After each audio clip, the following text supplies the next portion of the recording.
Hello Blenderheads, my name is Nahuel Berich and speaking to you from Argentina. This is one of few videos that cover several tips that might come handy during the production of game assets or textures. These techniques in particular were used at the first game that I have worked for, a little game for mobile devices done inside Unity. You can find a link to download it at the description below. In this particular video we're going to see exactly the pipeline that I use for painting this ambulance inside Blender. And also, very important, we're going to see a few new tools from the Google Summer of Code. I think it's 2012 or 13, but it was about painting tools, and we have a lot of new stuff at the paint area of Blender. So the first maybe 10 minutes we're going to see how did I work this, and then I will swap to another file and show you a few new stuff that Blender will have on the next release 2.72. At this moment, this is a developer version that you can download from builder.blender.org. Well, doesn't matter. You can find also a link below. Okay, what do we have here? First, you will notice that we have this, which is called palettes. We're going to talk about this later, so you may see a few things different. But I want to show you this here. I want to show you this first because I haven't seen many people working this way using the traditional Blender stack of texture stack. First of all, this texture was done for models for a game who uses shadeless texture. Okay, we are not using specular maps or normal maps. It's for mobile, and it's the cheapest way to paint or use a shader inside Unity. So these are completely shadeless textures. That's why the first thing I did was to set up a sphere, a texture, and set it to shadeless, because this is how we are going to see it inside the game. Second, we have here, well, what was that? The base texture that now is completely painted, but at the beginning was only gray and some ambient occlusion pass to have a reference about what was I painting. And then I went to Krita and start painting, but I found a problem, and the problem comes here. I didn't take into account at the moment to do that I did the UV that these diagonal planes are going to be so extreme problem to do this kind of straight lines. So I need to come to Blender to paint this in a 3D on the 3D model directly using projection painting. And this is how I did. I had the base texture that we're going to set in full white for the moment, and I set an stencil layer. This stencil layer, you can see here that is gray and black. It doesn't matter. The only thing that matters from this stencil layer is the alpha, where I have transparent pixels and where I have full color pixels. Once I have my different parts, I don't have the red strips here, but here the front light is a great example, and and the bumper. Once I have this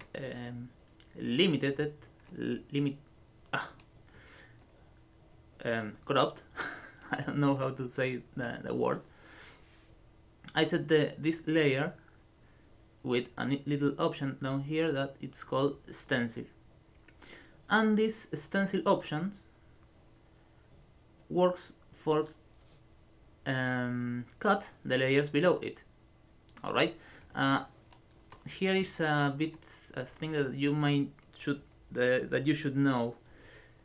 Using Krita, GIMP or Photoshop, the base layer is down below, and then you stack layers, and the layers are read from above. Here in Cell Blender, for some reason, the first layer it's above, and then the layers are read from below. Weird, but this the way that it works. So this stencil here will trim any other layer below it. So once I paint the lights, the front glass and the side glass too, and a little black border to add something to the windows, you may notice that if I turn off the stencil, this paint it goes too abroad from the original painting. This gives some sort of liberty at the moment of paint, because you don't have to take care a lot of the lines where you're painting at. And a stencil is basically a mask, and it's a great way to work into a not destructive way. If I would paint this exactly at the limit, it would be a bit more difficult, and using a stencil it's much comfortable, and don't have to take I don't have to worry about keeping the line straight. This layer does it for me. Okay, and this is how was mainly of the details done. About the red lines here, what did I do was to use a new feature, I have to say that, from Blender, that it's a kind of stroke. Actually, it's not a kind of stroke, it's a stroke. So I'm going to take this layer into transparency and try to paint it. And you may see that I'm not painting anything. That's why if you used to use Blender Internal for painting, you have to go into edit mode and then set the texture to paint on it. Now you have here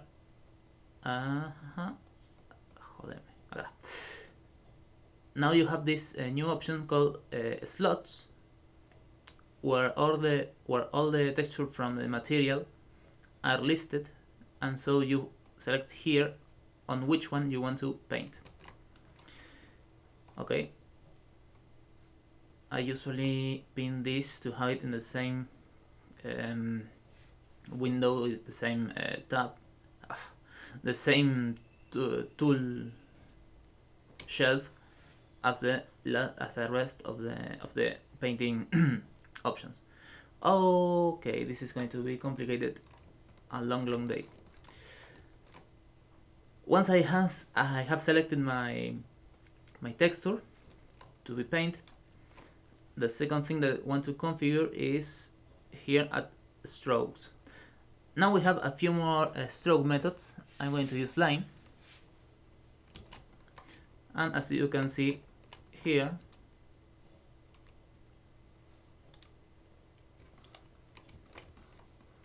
line strokes does exactly that. You click and then you do a line. As simple as it sounds, is extremely useful. Okay, but what's now? I have my straight lines, but I need to erase down here. Well, to erase it, we're going to use a mix mode called Erase Alpha. Okay, and with Erase Alpha, we're going to set those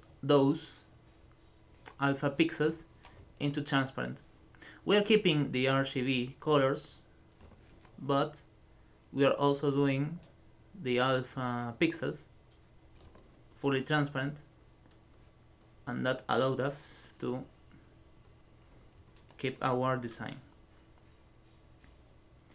If I, for example, take mix and paint down here, you may see that nothing happens. That's it because alpha down here isn't activated.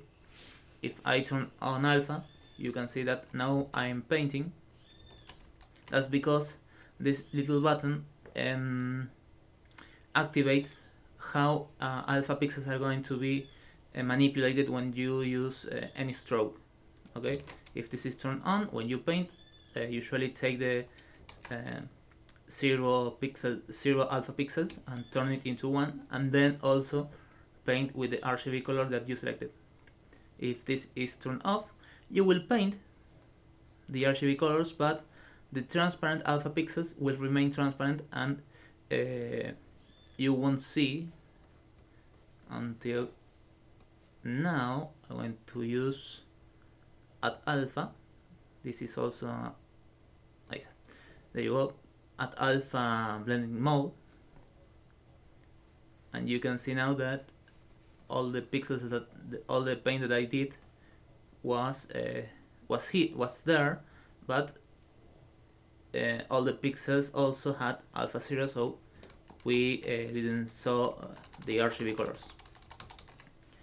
Okay, more or less this is the technique that I use to paint. Over this, it was a matter of patience and turn, strokes, paint, erase, stroke, paint, erase. When I have all my different layers done, it was independently exported to a PNG and then baked. Probably bake is not the best word. Put all together inside Krita, and then there do the final texture and finishing. Now we are going to see a few tools from the new Google Summer Code Paint tools, and for that I'm going to bring a new Blender because I have these presets that were done before the merging of these new tools, and I want to see it from the scratch. First of all, we're going to take a plane, edit mode, unwrap. Now we have a plane with a UV map, that which is important because if we don't have a UV map, we can't paint at all. Go to paint, texture paint, and we now automatically see that the texture the object turns black. That's because automatically creates a new diffuse texture. Okay, from slots we can select different textures. That all these options here says add texture to paint slot. All these different options will add a texture with different options, okay, to fit the necessity of diffuse, alpha, translucency, specular. Each one has different options or different setup to work.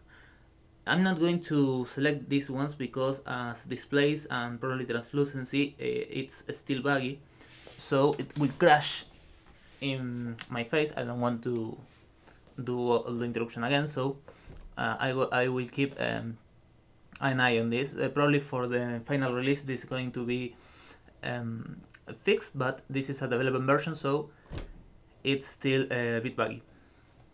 Here we can set the UV map for the texture. Remember that we can have several UVs inside our model, so here is the one which is going to work with our painting. Now I am going to paint, but instead painting all of white, okay, I'm going to use a new tool, a new preset that is fill, and fill will, as the name says, fill all the area with a selected color as any other 2D program. Now I would want to, I don't know, paint maybe a happy face.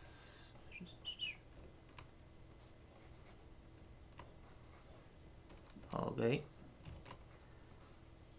and then paint again on it, but I can.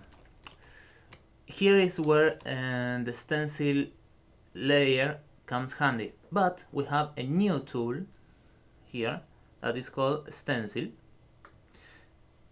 We can set add new or select one texture from our slot data blocks, texture data blocks, but we need to add a new one. Okay, and we're going to paint on it. Okay,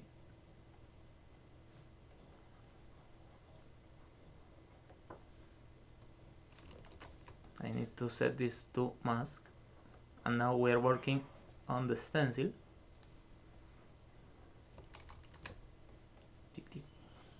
There we go. Okay, now if we paint, we will see that we're painting outside the stencil. I know you can notice there the little mouth. This is probably not the best artwork that you may see, but it's enough to do a practical demonstration. If we want to work inside the painted stencil, we just need to click this button here, and we invert the stencil mask. And now we can paint. Let's spin this to have it up there. And now we can paint inside the stencil. This is one of the new tools that the Woolsummer Code will bring to Blender. From this, there are lots of new tools inside this paint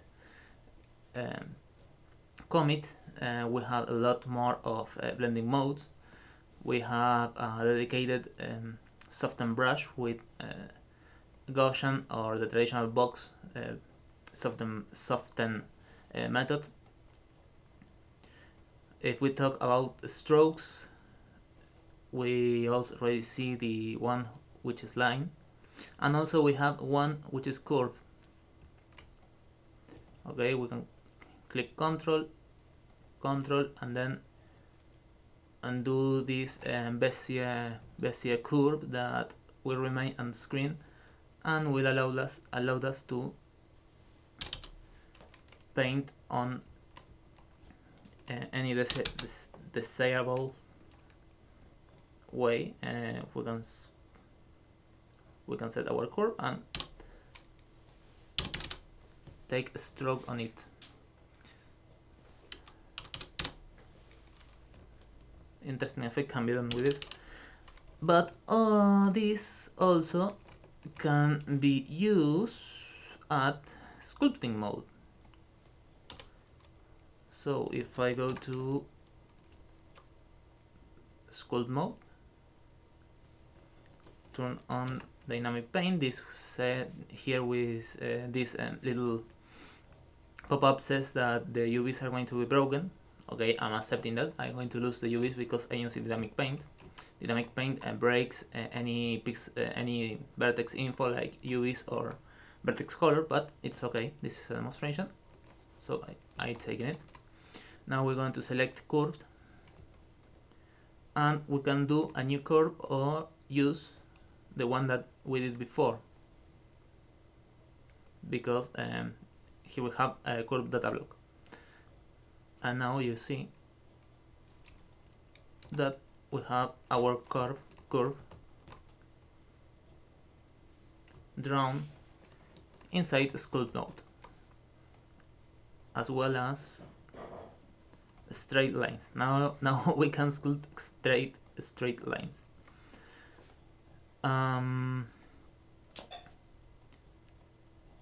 What else? Max Paint, no. Texture Paint. Grab. Let's keep it. It's remained barely right, but okay. What else? Well, in the big picture, we have now palettes. This palette will keep colors, and it has his own data block. We already see now we have something that I can't remember well what. Oh yes. Now texture mask has pressure controls, which is very interesting, but it's long to explain in this video. I don't want to do an extremely long video. We don't have anything to curves, we don't have anything external. But the main changes are here. We have these slots, as I said before, extensil, new painting modes, including mask, new soften system, new blending modes, palettes, pressure for masking, new stroke modes included for sculpting, and I guess this is enough for this review. I'll try to do a most detailed video in the future, but I hope this video to be interesting enough, and I see you next time. Bye bye.